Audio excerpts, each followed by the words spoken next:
Leader of Government Business in the Senate, Dr. the Honorable Errol Court, says the bill is a crime-fighting legislation and not an attempt to pry into people's private affairs. He adds that in more recent times, crimes are committed mostly with heavily tinted vehicles. The issue really is law enforcement and allowing them to see who are the people driving these vehicles that are being used to commit serious crime in this country.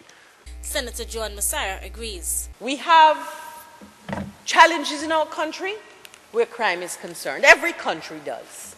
As our borders become more open, as technology becomes more accessible and available, the sorts of crimes become more sophisticated.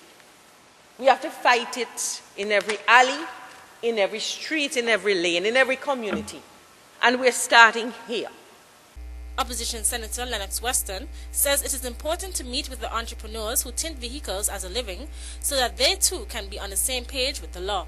I'm recommending too that we sit with these independent persons who tint vehicles and see how we can help them with what is going to clearly be a loss of revenue. It's very important that because they're entrepreneurial, they're young, they have been making a decent living, and we wouldn't just simply want to just wipe them out and forget about them, but maybe sit with them and see how best we can do the whole matter. Senator Colin Derrick speaks to the charge for offenders, which in his opinion need to be raised. If you have a tinted window, they charge you $200. That's all? Ignorant. $200 for a tinted window.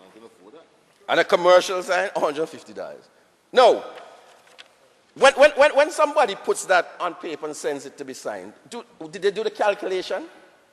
A police officer, you know how much it costs in time and for a police officer to stand up? He has to then talk to you, inform you. Then he has to write up the charge. The charge costs more than... Then when he's finished writing up the charge, he then goes to go back to headquarters and get the head of the traffic department now to write the transport board. Right? And then, suppose the person don't go to transport board. And then I suppose he's going to have to write up another charge and go to court. And then when he gets to court now, you're going to charge him $200. You know how much time and money that is? Even the books to write them up cost more than $200. He adds that more power should be given to the law enforcement officers in certain situations. For ABS News, Elisa Graham reporting.